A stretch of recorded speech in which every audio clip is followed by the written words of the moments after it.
ഇതാണ് നമ്മുടെ gym area. ഇത് ജിമ്മിന്റെ കട്ട് ഡൗൺ വേർഷൻ ആണ്. എന്താന്ന് വെച്ച് കഴിഞ്ഞാൽ ജിമ്മില് മിക്ക എക്യുപ്മെന്റ്സും ഇപ്പൊ മാറ്റി അപ്പുറത്തെ മുറിയിലോട്ട് കയറ്റിക്കൊണ്ടിരിക്കുകയാണ്.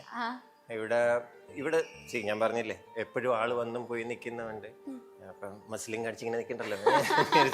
അപ്പൊ അത് കാരണം അങ്ങോട്ട് കുറെ മാറ്റിയേക്കാണ്. അപ്പൊ ഇവിടെ നമുക്ക് കൂടുതലൊന്നും എപ്പോഴും യൂട്ടിലൈസ് ചെയ്യാറില്ലാത്ത ഒരു ഏരിയ. കുറച്ചേ ഉള്ളൂ ഇവിടെ, കുറച്ച് പുള്ളപ്പും സ്മിത്ത് മെഷീനും അങ്ങനെ ഇങ്ങനെയൊക്കെ. അപ്പൊ ഈ ജിം ഫുള്ളി ഷിഫ്റ്റ് ചെയ്തിട്ട് ഇവിടെ എന്തെങ്കിലും ആക്കാനുള്ള പ്ലാൻ ഉണ്ടോ ഇപ്പോ? എന്റെ പൂൾ ടേബിൾ തിരിച്ച് ഇവിടെ കൊണ്ടുവരാനുള്ള ആഗ്രഹമുണ്ട്. പൂൾ ടേബിൾ എവിടെ? അതാണ്. ഓക്കെ, അത് പണ്ട് UK-ന്ന് കൊണ്ടുവന്നതായിരുന്നു. ഓക്കെ, യുകെന്ന് കൊണ്ടുവന്നതാണ്. ഞാൻ അവിടെ ആയിരുന്നു കുറെ കൊല്ലം. അപ്പം തിരിച്ചു പോന്നപ്പോഴത്തേക്ക് ഇതുപോലെ കോസ്റ്റ് നോക്കുമ്പോഴത്തേക്ക് 1-2 ബോക്സിന് തന്നെ നല്ല പൈസയാകും. പക്ഷേ കുറച്ചുകൂടെ അത്രയും കൂടെ തന്നെ മുടക്കി കഴിഞ്ഞാൽ 1200 പൗണ്ടാ അങ്ങണ്ടായിരുന്നു തോന്നുന്നു. ഒരു കണ്ടെയ്നർ നമുക്ക് കൊണ്ടുവരാൻ പറ്റുമെന്ന് എനിക്ക് മനസ്സിലായി. അപ്പൊ പിന്നെ ഒന്നും കളയണ്ടല്ലോ. അതുമല്ലായിട്ട് എൻ്റെ അക്വേറിയം എടുത്തിട്ടു, ഒരു ബൈക്ക് ഉണ്ടായിരുന്ന കയറ്റിയിട്ടു, അതിന്റെ കൂടെ ഈ പൂൾ ടേബിളും ഒക്കെ കയറ്റിയിട്ടു. അപ്പൊ ഞാൻ പോകുന്നൊരു ബാർ ഉണ്ടായിരുന്നു, സ്ഥിരമായിട്ട് പോയിരുന്നു. അപ്പൊ അവര് പറഞ്ഞൊരെണ്ണം കൊടുക്കാൻ പോവാണ്, വേണമെന്ന് ചോദിച്ചു. പിന്നെന്താ എടുത്തേക്ക്. അപ്പൊ തന്നെ ഒരു വണ്ടി റെന്റ് ചെയ്ത്, അവിടുത്തെ വലിയ ട്രക്ക് പോലത്തെ സാധനം നമുക്ക് റെന്റ് ചെയ്യാൻ പറ്റും. കുറച്ച് ഫ്രണ്ട്സിനെയും വിളിച്ച് പോയി പൊക്കി കയറ്റി. എന്തൊരു വെയിറ്റ് എന്നറിയാം, 300 കിലോ കൊണ്ട് സാധനം ഭയങ്കര പാടായിരുന്നു അത് പൊക്കി കയറ്റാനായിട്ട്. ഞങ്ങൾ കുറെ പീസൊക്കെ ആക്കി പൊക്കി കയറ്റി. ഇവിടെ വന്നു കഴിഞ്ഞപ്പോ പിന്നെ ഇവിടുത്തെ നമ്മുടെ നാട്ടുകാരെല്ലാം കൂടെ ഹെൽപ്പ് ചെയ്ത് കയറ്റി. ഓക്കെ, അപ്പൊ ഇത് ഇവിടെ ഒരു ഫാൻ ബേസ് ഉണ്ടാവുമല്ലോ, കുട്ടികൾക്കൊക്കെ ഭയങ്കര ഇഷ്ടമുള്ള ഒരു ഏരിയ ആയിരിക്കുമല്ലോ. ഇത് യൂസ് വളരെ കുറവാ, മുമ്പുണ്ടായിരുന്നു, ഇപ്പൊ കുറഞ്ഞു അതിന്റെ യൂസ് ഒക്കെ ആണ്. അപ്പൊ ഇത് നമ്മള് ഇനി വരുവാണെങ്കിൽ എനിക്ക് തോന്നുന്നു ഇത് അവിടെ ആയിരിക്കും കാണാൻ പറ്റും അല്ലേ? അതുപോലെ ഇവിടെ വന്ന ഒരു റിസപ്ഷൻ ഏരിയ ആണ്. ഇത് ശരിക്കും എന്താണ്? ബാർ കൗണ്ടർ ആണോ? ഞാൻ ഇങ്ങനെ ചോദിക്കുന്നല്ലോ. ശരിക്കും ഡിസ്പ്ലേ ഒക്കെ ചെയ്ത് കുട്ടപ്പനാക്കണം എന്നൊക്കെ ആഗ്രഹം ഉണ്ടായിരുന്നു. അപ്പോഴാണ് നമുക്ക് പിന്നെ ഡിസ്പ്ലേക്കൊക്കെ ലിമിറ്റും അതും ഇതൊക്കെ ഉള്ളതുകൊണ്ട് പിന്നെ എന്നാലും കുഴപ്പമില്ല, നമുക്ക് കാണുമ്പോ ആ ഒരു ഫീല് തോന്നുന്നുണ്ടല്ലോ. അത് മതി. ആവശ്യത്തിന് വാങ്ങിക്കുക, കൊണ്ടുവരിക, ഫ്രണ്ട്സ് ഒക്കെ വരിക, കഴിക്കുക, സെറ്റ് ആക്കുക, കൂളി ചാടുക, ഹാപ്പി ആവുക. ഇതാണല്ലേ നമ്മുടെ ഹോം തിയേറ്റർ. അധികം ആരും വരാറില്ല ഇവിടെ, ഞാൻ മാത്രമേ വരാറില്ല ഇങ്ങോട്ട്. പൊതുവെ ഈ ഒരു ഏരിയയിലോട്ട് പിള്ളേർ വല്ലപ്പോഴും വന്ന് TV ഉണ്ടാലേ ഉള്ളൂ. ശരിക്കും എനിക്ക് TV ഇഷ്ടമാണ് ഒരുപാട് കാണാനായിട്ട്. അപ്പൊ രാത്രി ഓഫീസ് വർക്ക് തീരുമ്പോൾ ഒരു 8 മണിയാവും. അപ്പോഴേക്ക് പിന്നെ ഞാൻ വന്ന് ഇച്ചിരി നേരം ഇത് കണ്ട് റിലാക്സ് ചെയ്തിട്ടാണ് പിന്നെ കിടന്നുറങ്ങുന്നത്. അപ്പൊ എപ്പോഴും അതുകൊണ്ട് ഇച്ചിരി ടൈം ഇവിടെ സ്പെൻഡ് ചെയ്യും. അപ്പൊ ശരിക്കും തോന്നുന്നു കുറെ പേരൊക്കെ വന്നു കഴിയുമ്പോ എല്ലാവരും കൂടി ഒന്ന് ഇരുന്ന് ഇവിടെ ഇടയ്ക്കിടയ്ക്ക് ഗെറ്റ് ടുഗദർ ഉണ്ട്. അപ്പൊ ഇവിടെ ഞാനിപ്പം പറഞ്ഞ പോലെ ടെറസുകൾ ഒരുപാടുണ്ട് ഇവിടെ എല്ലാം വീടിന്. അപ്പൊ ഞാൻ കാണിച്ചു തരാം.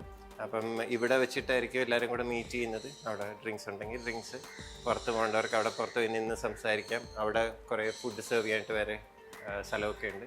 ഓക്കെ, അപ്പൊ നമുക്ക് നേരത്തെ പറഞ്ഞ പോലെ നമുക്ക് ബാൽക്കണിയിലേക്ക് പോവാം അല്ലേ?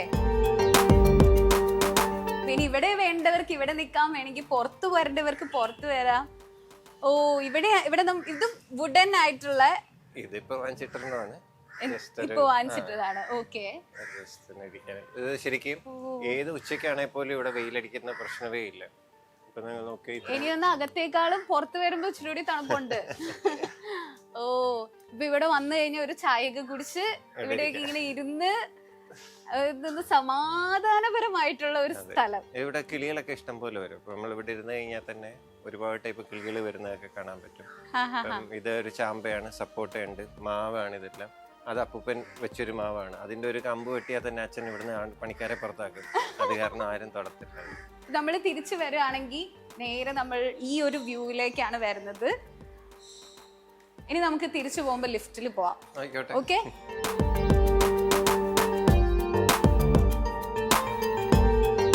ഇവിടെയും അതുപോലെ ഒരു ബാൽക്കണി ഏരിയ ഉണ്ട് നമുക്ക്. പക്ഷെ ഇവിടെ ഒരു ഓപ്പൺ ഏരിയ അല്ലേ?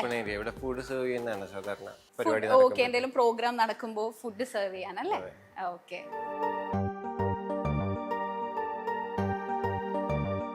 ലിഫ്റ്റില് ശരിക്കും ആരെ കയറുന്നത്? ചേട്ടൻ ലിഫ്റ്റിലാണോ? സാധനം വല്ലതും കൊണ്ടുവരാനായിട്ടാണ് മെയിനായിട്ട്.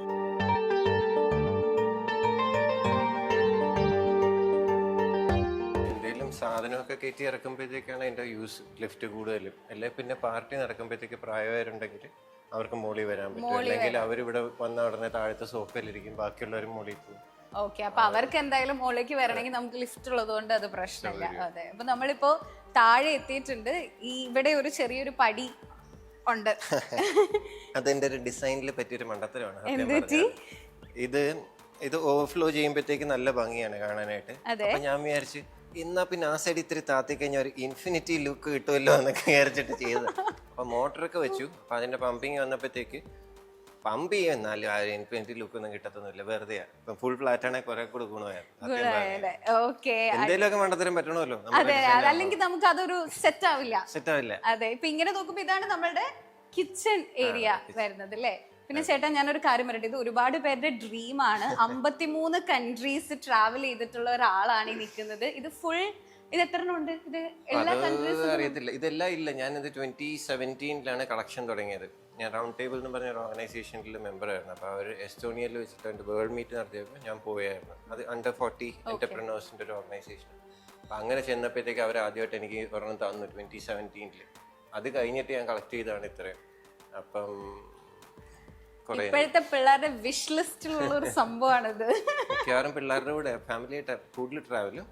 പിന്നെ ഇപ്പൊ റൗണ്ട് ടേബിളിൽ പോകുമ്പോൾ മാത്രം ആരും വരത്തില്ല. ഞാൻ അവരുടെ കൂടെ നടക്കുന്നെന്നും പറഞ്ഞിട്ട്.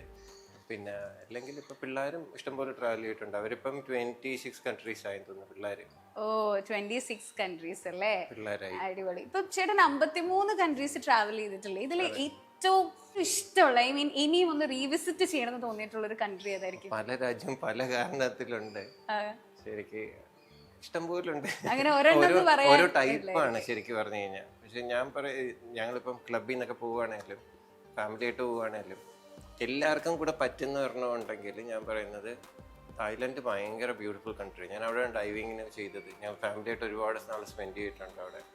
പിള്ളേർക്ക് പറ്റിയ സൂവും ഒരുപാട് ഇതുണ്ട്. ബീച്ചസ് ബ്യൂട്ടിഫുൾ ആണ്. ഡൈവ് ചെയ്യാനായിട്ടുള്ള കോറൽസ് ഭയങ്കര നല്ലതാണ്.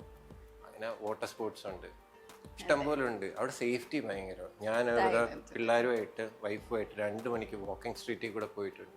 ഒരു ഒറ്റ മനുഷ്യൻ മോശമായിട്ട് പറയത്തില്ല, ഒന്നുമില്ല, ഒരു നോട്ടമില്ല. നമ്മൾ വിചാരിക്കും വാക്കിംഗ് സ്ട്രീറ്റ് ആണ്, ഇവിടെയൊക്കെ നമുക്ക് ഫാമിലിയെ കൊണ്ടുപോകാൻ പറ്റുമെന്നൊക്കെ. ഒരു പ്രശ്നമില്ല. ആരും നമ്മളെ ശല്യം ചെയ്യില്ല, നമ്മളാരും ശല്യം ചെയ്തില്ല. നമ്മളായിട്ട് പ്രശ്നം ഉണ്ടാക്കാതിരുന്നാ മതി. ഓക്കെ, അപ്പൊ നമ്മൾ ഇത് കഴിഞ്ഞ് നമുക്കൊരു ബാക്ക് സൈഡ് ഉണ്ട്. അപ്പൊ ഈ വീടിന്റെ ശരിക്കും ഫീച്ചേഴ്സ് കഴിഞ്ഞിട്ടില്ല, ഇനിയാണ് കഥ ആരംഭിക്കുന്നത് എന്ന് പറയുന്ന പോലെ.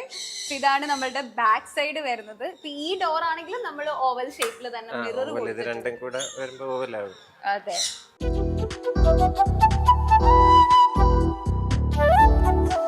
ഇത് ഏത് ടൈപ്പ് ബേർഡാ ചേട്ടാ? അത് സൺകുന്നൂർ എന്ന് പറയും, യെല്ലോ കളറിലുള്ളത്. ഇത് അതുങ്ങളുടെ കുഞ്ഞുങ്ങളാണ് ഇവിടെ ഇരിക്കുന്നത്. കുഞ്ഞുങ്ങൾ ആദ്യം വരുമ്പോൾ കുറെ കൂടെ ഗ്രീനിഷ് കളറിലായിരിക്കുന്നത്. ഇപ്പൊ അവരൊരു ഓൾമോസ്റ്റ് 1 ഇയർ ആയതുകൊണ്ടാണ് യെല്ലോ ഷെയ്ഡിലോട്ട് മാറിയത്. ഇത് രണ്ടും ലോറിക്കീറ്റ് എന്ന് പറഞ്ഞിട്ടുള്ള വെറൈറ്റിയാണ്. രണ്ടും 2 ടൈപ്പാണ്. ബട്ട് സ്റ്റിൽ ഒരു നല്ല ഇന്തോനേഷ്യ ആ ഭാഗത്തൊക്കെ ഉള്ളതാണ് കൂടുതലും അതുങ്ങൾ.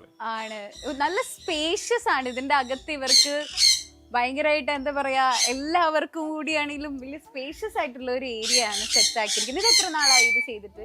ഇത് ഇപ്പം 2 ഇയേഴ്സ് ആയിട്ടുണ്ട്. ഇത് മൊത്തത്തിൽ ഒന്ന് സെറ്റപ്പ് ചെയ്യാൻ വേണ്ടിയിട്ട് നമുക്ക് എത്ര കോസ്റ്റ് ആയിട്ടുണ്ടാവും എല്ലാം കൂട്ടിയിട്ട് ഒരു അപ്രോക്സിമേറ്റ്? ഇതിന്റെ കോസ്റ്റ് ഓൾറെഡി ആ ബിൽഡിംഗ് ഉണ്ടായിരുന്നു, ബാക്കിലെ മതിലുണ്ടായിരുന്നു. പിന്നെ അകപ്പാട് ശരിക്കും ഈ ഫ്രെയിമും പിന്നെ മുകളിലെ താരതും മാത്രമേ ഉള്ളപ്പോ വലിയ കോസ്റ്റ് വന്നിട്ടില്ല. ഈ പക്ഷികൾക്ക് നമ്മൾ ഈ പക്ഷികൾ ഇത് എത്ര പേരുണ്ട്?